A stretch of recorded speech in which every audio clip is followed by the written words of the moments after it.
Hey, I'm Sarah Gonzalez. Welcome to the news and why it matters. Stu, what was the top story for you? Today's my anniversary. Oh, happy anniversary. Thank you. Important to note for me if I want to have another one. So I'm excited to do that. You have to say it as often as possible on air. But yeah, I'll go top story. How do we decide whether people in the Me Too movement get to go back to work or not? Okay. And then before we move on to Jason, what year? What year was my Me Too infraction? No, what year is your anniversary? What year is it? 2002, so 16. Wow. Congrats, man. That's You're really old. I know, that's what I was thinking. Thank you for that. Jason. The migrant caravan news is escalating. The president made an announcement on that today. And also an inconvenient truth that nobody, especially on the left, wants to talk about when discussing the migrant crisis in Latin America. Okay, Andrew. Kanye West and criminal justice reform. Awesome. All right. Before we get into all of that, I want to thank our sponsor, Riduzone. I feel like it's very repetitive for me to bring up. I used to be fat. I'm not fat anymore. Yay me. But it's really hard to stay not fat.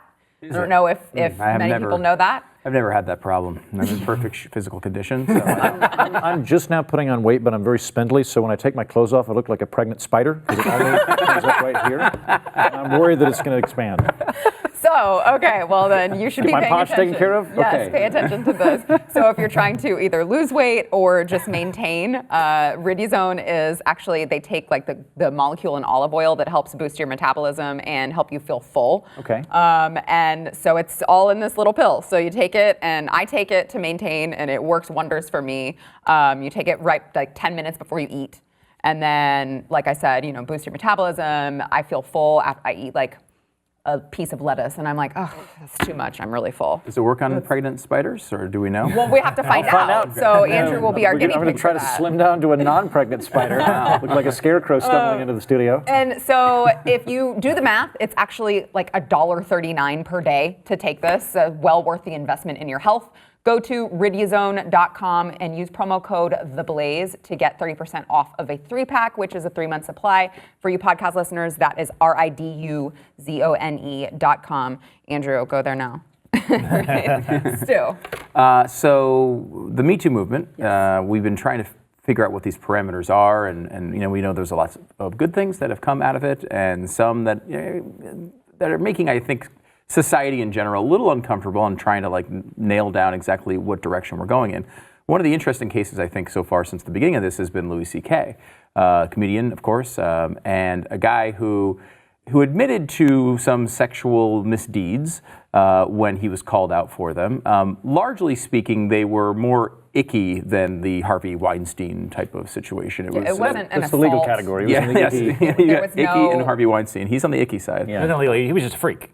He's a little bit of a freak. And always ask for consent. Yes, at least that is the reporting that we know of. He asked women to come into the room and do things. He wanted to do things to himself in front of them. One accusation specifically that was mentioned was that he asked a woman to do this, and she said, "Hey, you've got a wife and kid," and he said, "Oh, I'm sorry, you're right. I have problems." I don't know. Is that an accusation of a crime? It sounds like a bad idea, but it doesn't seem like an accusation of a crime. Or another one where he called someone and she believed that he was doing something to himself on the phone in another town on the phone, but she believed it, but never confirmed it. But he could have just been like, that's a weird thing to confirm. If you and I were talking on the phone, and I was like, "Hey, Stu, excuse me, madam, I'm going to ask you something. Are you on the treadmill?" Yeah, let's start there. Working out. Again, walked up the stairs. Again, it's icky, not necessarily Weinstein-esque to me. So he has gone. He had his little moment where he lost all of his jobs, and he was really ostracized, and recently came back and started doing gigs at the Comedy Store, and other clubs now have embraced him in New York. The Comedy Store, if you don't know, very famous. I'm sure. Andrew, have you ever done that? I think Comedy Store is in L.A., right? Yeah. No, this one's Comedy Cellar? Comedy Cellar, sorry. No, Comedy Cellar is the only one I didn't do in New York. Oh, really? But he's been to Caroline's, and some of the other big ones are. You're at Comedy Cellar. So Comedy Cellar is like, what, 100 people maybe? It's a very small, intimate environment. Yeah. And one of the things it's famous for is people kind of just stop by. right? Like you're watching some comedians maybe you didn't know, and then Jerry Seinfeld stops by, or Chris Rock, or Louis C.K. So Louis C.K. came out, and it was kind of a big story. So the New York Times has a podcast called The Daily that Glenn loves to listen to. He told me to start listening to it, and I was just like, Glenn, I really want to just stab myself in the ear every time I listen. Yeah, this was, I thought, pretty interesting though, because they got the guy who runs the Comedy Cellar on the phone and asked him about some of this, and it was actually a really fascinating interview, and he was trying to justify as why he decided to let Louis C.K. kind of come back and continue his career. We have a clip from it. Let's listen. Other people were just upset that he should ever work again. But one guy said he's a comedian. And I'm like, okay, when do you think he could come work again? He's like, never. I'm like, never? He says, never. I said, well, could you imagine any court of law handing down such a sentence? Never work again? He says, I don't care, never. This is an admittedly provocative question, but I wonder, as the owner of his place, what you would say, particularly to a female customer who is here. But I just want to add, I know when Bill Clinton, who was credibly obviously accused in Juanita Broderick, I think nobody will expect a warning before he shows up somewhere. Nobody. Like, why were they cheering Roman Polanski as they were for years? Why were they giving him standing ovation? The director accused of sexually abusing a young... Not accused, he did it. And nobody cares that Mike Tyson, who raped or was convicted of raping somebody, performs. I guess you can only control the venue you control. Yes, but it's not unusual to expect some consistency in the world. And when you see wildly inconsistent demands, if it's so obvious that the guy who masturbated in front of women and exposed himself in front of women should never work again. Just that word, it should never. It's so uncomfortable. What are we saying? Doing things to ourselves? Yes, I like that. I want to make sure doing things to yourself. Is that better? I think that's better. At least I think it's called self-harm in catechism, I think. Okay, there you go. There you go, self-harm. I thought that was a fascinating point, and obviously we do see this standard that is not equally applied to people. It's not always clear either. Certainly a lot of Democrats, it's not just political lines. Lots of people on the left have been, Harvey Weinstein was a huge supporter of left-wing causes and has been completely ostracized for that. It's an interesting thing to kind of watch and sort out. Later on in the interview, he talks about, well, if Louis C.K. can't come back to work and do comedy, is he a ward of the state? Or what if can he work at Walmart? Can Louis C.K. work at Walmart? What is the line here? And I think it's fascinating because we actually seem to treat people who have actually been convicted of these crimes better than the people who have been accused of much lesser crimes. Tyson is a great example that he was talking about. Mike Tyson was convicted of rape. He spent time in prison for rape. Now, I think a lot of people have looked at this over the years and said, hey, there are programs, the left has built programs to get people who went through this and committed horrible crimes, went through the justice system, came out, and helped them get jobs and placement. And generally speaking, I think that's been applauded. Instead, here is a guy who wasn't even seemingly accused of a crime, yet he's not even allowed to walk back on stage. I find that inconsistency fascinating, and it would be nice if we could kind of come up with some idea of a standard here. I did come up with a solution for this. Oh, you did? I thought about this. Okay. And I think Louis C.K. should work again. I have much similar analysis. I'm actually not bothered by the icky stuff. I'm a hedonist, so if you want to do that, let your freak flag fly. That's great. Yeah, no. The problem is that, it was people that felt very uncomfortable, that felt they were in a subordinate position and that kind of thing, which is an issue. And he justifiably got some flack for that. I think the two things that happened, one, he's had his pause. He's been publicly humiliated, and absolutely publicly humiliated. That's been a part of the process. If the people that are bothered by it are still very much bothered by it, I think that, hear me out on this one, right? Oh boy. They can talk to him and agree that they can send someone in to do something to himself in his room whenever they want. And there's X amount. So if there's 8 people that accused him of this, they could send in a guy. They can be like, hey, tonight I'm sending in a guy. And that guy, not them, because that would be really weird, right? But they'll send in another guy to his dressing room and he'll do stuff and make him feel really uncomfortable. And then when he's done that, this is innovative. Eye for an eye. Eye for an eye. Eye for an eye. That's exactly what that is. There's also the idea too that the market could solve this, right? If people don't want to go see Louis C.K. at the Comedy Cellar, they're not going to. The owner did say, like, if someone pops in and they aren't comfortable, they can leave and not pay the bill, and they don't have to be subjected to it, because there were a few people who wanted to at least have the opportunity to make the decision to say, yes, I want to see Louis C.K. They wanted to consent. But what I would like to see happen, because this has been on some level going on in New York for a couple of years now, and there was a lot of people in the improv community that have been plucked out because they were, like assaulting women and things like that, right? And I do think it would be a great idea to separate those two. Call it the icky category, that's fine, or but there's a big difference between violently violating somebody or doing something to them physically without their consent, and kind of lumping them all together I don't think helps. I think it hurts the entire thing because there are like the icky thing is super icky mainly because it's Louis C.K. talking about it, and that's just, I don't know why it's super creepy. But he's like he did. Aziz Ansari is another one. Like he didn't do the things that Harvey Weinstein did. Glenn Thrush at the New York Times, like he's back at work, and no one in the media seems to care about that, and he didn't do much, as compared to these other cases. That separation, I think, is vitally important, and it would add a lot of credibility, if not us, but if the people in the Me Too movement were making this case as much as possible. This is a separation. These things need to be handled differently. We might think the Louis C.K. thing is still serious. It could still be a serious thing, and he was obviously very remorseful about it and was not proud of himself for having gone through some of those things. But there is that separation, and I think it would be helpful if they were the ones making that case rather than us. Yeah. You're absolutely right. If the people the leaders, the most vocal people in the Me Too movement could actually come out and say there is a very fine line. Like, this is completely different than this. Because if you don't make that line, then you are making it so much even more dangerous going forward for actual accusations, real accusations going forward. Those are losing their legitimacy because of the things that are happening with Louis C.K. And it's the consistency is really, really annoying. Like there's some people that are definitely in the club, some people that they don't care about, and the other people that aren't in the club. And this is a very Hollywood. This is why it goes back to what I was talking about. It's just an absolute travesty for something that could be a legitimate movement that it started in Hollywood. Because it's so cliquey. You can tell people like Roman Polanski, or remember when Rihanna was viciously beat by, what was his name? Chris Brown. Chris Brown. Can you imagine if that happened today? Sells out tours now. Oh my gosh, it was forgotten like that. I mean, he viciously beat her. It was insane. The R. Kelly one is really fascinating too. I mean, this underage girl, crazy, is he the one that has stuff. a sex cult? And now he's got a sex cult. Yeah. He's not only come back and had a career, which he was accepted back, which is very strange after what he did, because his was super serious. It was like statutory rape level type stuff. Now he's come back. He's like, I got to start a sex cult. And now he's hanging out, and it's a weird Hollywood sex cult. Do you know the name of it? It's NVIXM or something. I don't know what it is. No, I haven't got my letter yet. I'm checking it out. It seems like it'd be that or the Elks Lodge next time I'm in LA. What happens in a sex cult? Andrew? Having been a don't member break that NDA. There is an NDA. Oh, right.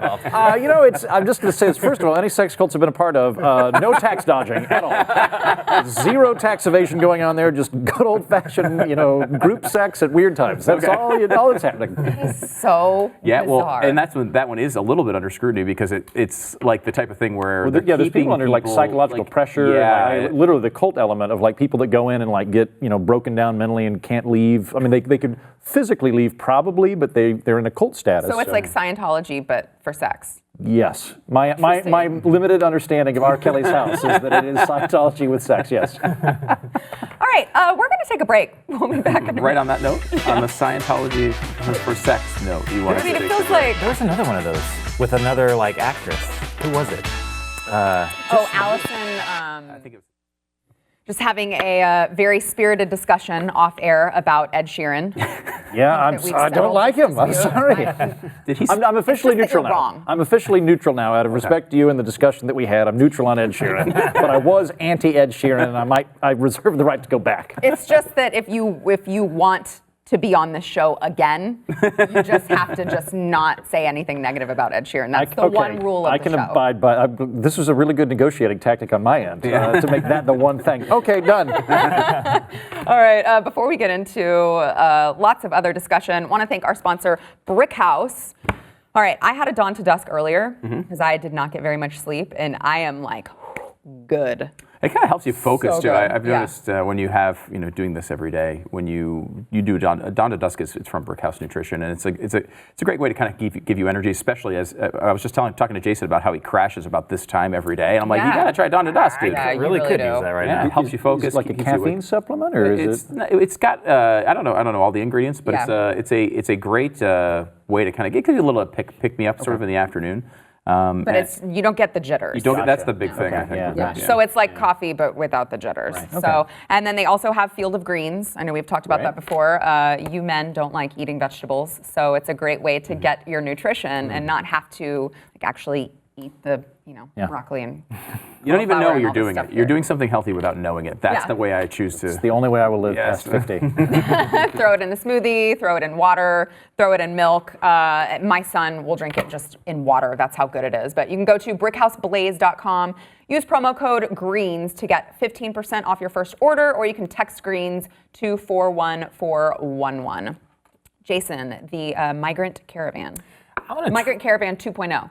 I've been reading about this for 3 straight days, so you guys might have to put the reins on me and pull me back in if I start going it. too long on this. Got it. But this is just a fascinating thing to me. So I'll start with the news of the day and then kind of go into why I think why this matters and why it's important. But the news of the day is, so the migrant caravan is swelled to about 4,000 people now. It's moved from Honduras into Guatemala. And I kind of talked about how they're the politics involved with the organizers. So I don't know if he's even out of jail now. No, he was detained, but his group kind of continued on. So, or they're trying to continue on. So Mexico has said now that they're not going to stop people that have legal papers from going into Mexico and continuing on. The people that don't have papers, which I think is a pretty large majority of them don't, are not going to be allowed to cross over. But the ones that do, they can go in and then they're going to make an asylum claim. And then usually what happens then is it goes into their process and the people are just kind of left to wait out their asylum claim, which they jump back on trains or whatever and they continue on towards the border. That's typically how these things work. But the president today said that he was going to call in the military if Mexico didn't do something about it, which he's really limited in what he can do on that. The Constitution kind of puts the reins on the president for that. I think He said he would close down the border. which he can't do. Yeah. He can use the military in certain numbers to assist law enforcement. So, which usually, I think he's already done this before. Isn't there some law that prohibits the use of military for law enforcement except on bases? Yes. Is it because it's at the border, like if they go across or something, then they're operable? Or I don't know about that, but I know it goes back to just I think that the U.S. military just can't operate, unless what is it? we don't have martial law, so Right. But I think what they're going to do is probably just provide support, like observation posts, and say, "Hey, Border Patrol, they're over here." Like that type of stuff is what. So it's not closing down the border. But it's more media attention, which is exactly what the organizers want. And again, I went into this. It's a leftist government. The more I read about this group and other groups, the migrant crisis in Latin America is pretty insane right now. There was another story I was reading about in Venezuela, and I've talked about this before a while back. But this story in Venezuela, how the migrant crisis there is insane. So since 2015 to 2018, there's been around 2 million people that have flooded out of Venezuela to get away from Maduro and socialism. 2 million people, and that's what, 3 years? And it's a lot of them are here already. I mean, 800,000 or 900,000 of them are already here. Right. Yeah. And it's just killing the countries around, like Colombia, Peru. Those countries are just getting decimated over this. Now, if you put that into context, the Mediterranean Europe crisis because of North Africa and Syria, around 5 million have flooded out, but that's since 2011. Wow. So the crisis in Venezuela is going past, very much more rapid than it was because of a war, basically, the Arab Spring and then the war in Syria. And the more I was reading about this is a problem that's all these countries combined, all these other countries in South America. And I looked into, since maybe around 2001 up until around 2016, they had what they called the pink tide in South America. So basically it was all of these governments pretty much overthrowing the Operation Condor military type dictatorships that were down there. But they responded in a very crazy they just went insanely far to the left. Over 80% of the governments during that time were all leftist governments. So from during that time, they've been doing these leftist policies, which in the beginning, all the people were like, yeah, we're finally getting all these like welfare programs, you know, and, you know, like the president in Brazil was getting praised for lifting tons of people out of poverty. Well, later on, they found out that he, you know, massive corruption. Oh, so it's not real socialism. Right. It didn't go far. Real socialism's never actually been tried, but this time. Just didn't go far enough. Exactly. But so yeah, massive corruption. Then they started running out of other people's money to give, and so now they're having ridiculous economic problems. So that just ballooned, like spread all over all these countries that went during the pink tide. So now you're having all these people that they're you know, crime is awful. They have no money. Their countries have been decimated over these leftist policies. So now they don't know what to do. So now they're just going to other countries and trying to find what they're not getting in theirs.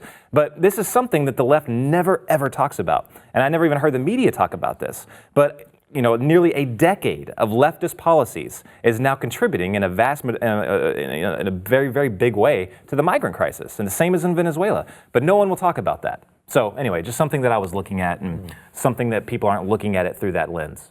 Well, that would ruin their narrative, though. Sure. So have you considered that? Yeah. Well, again, It's pretty simple. I really enjoy that take on that, because it's being portrayed right now as like you're either pro-migrant or you're anti-migrant, and like that's also a thing we need to talk about. But the actual underlying factors of why there is a migrant crisis, I think, is a really good point to bring up, and I buy your analysis of it. I appreciate that. And again, they just didn't go far enough. So, but if they did, then someday someone will go far enough. Maduro fixes everything.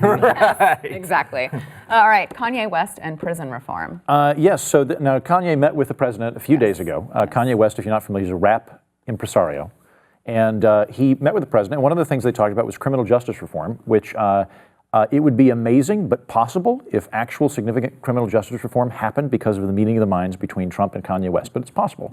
And one of the things that they talked about was adjusting sentencing, which was called front-end reform. So this is like if you've been arrested for trafficking cocaine, rather than getting life, you get 5 years or whatever the thing is. And then on the back end, which is where there's rehabilitative programs, there's vocational training, that kind of thing. U.S. prisons are not great. We've still got, we say a penitentiary. In a penitentiary, the root of that is penitence, and that comes from our kind of puritanical background of you messed up and I'm going to throw a brick at you and you need to feel bad. And it doesn't work well. It causes really high recidivism. Our recidivism rate is gigantic compared to, like Norway or someplace like that, where they view the penal system almost exclusively as rehabilitative. And I think that's great from multiple perspectives, in that I want to be safe in my country. I also want to spend the least amount of money on prisoners that I can, and the way to accomplish that is to help them reintegrate into society rather than brutalize them. And so I'm very hopeful that some positive stuff will come out of this with Trump and eventually go through the House and the Senate. This is a legitimate, real passion of Jared Kushner. He's been fighting for this a lot behind the scenes, and he's a real believer on this. And it is interesting. I think in a way it plays into politics in general that this could actually get done. I mean, I think you saw with Kim Kardashian going there, and they had that. I think got a lady exonerated. Got the lady exonerated. And I think they supposedly have dozens of other cases that are similar that they've, for whatever reason, been waiting on, finalizing. But I think it plays into. I think Trump likes the attention that it brings to him. I think the elevation of a celebrity to be able to go in and actually make a difference in an issue that they care about is cool. I mean, it's not a bad thing. I seem to recall you snubbing your nose at Kanye going. Oh, I've actually muted Kanye from my Twitter feed. I can't, something happened today. Because I tried to make that point the other day. Was like, if they can use their status to get something that they care about to happen. Yeah, no, I'm totally with you on that good. point. I just don't care about him. I don't want. I mean, a lot of it's like the coverage that day, and if you remember, was just more about his ranting about the Apple plane, and like I don't. Apple plane? Yeah, Apple was creating a plane, and he wanted to replace Air Force One, apparently. So he was pitching that to Donald Trump, and he was swearing, and it was all that the nonsense around. Was he looking for attention, do you think? No, I do not think so. But that's why I'd separate, and I think I did that day as well, the difference between the way Kim Kardashian has gone about it and the way Kanye has gone about it. Like, I actually think she's been really calm and respectful and methodical and sober about the whole thing. Look, Kanye's been nuts from before he was a Republican. This isn't a thing where he's all of a sudden become sensible.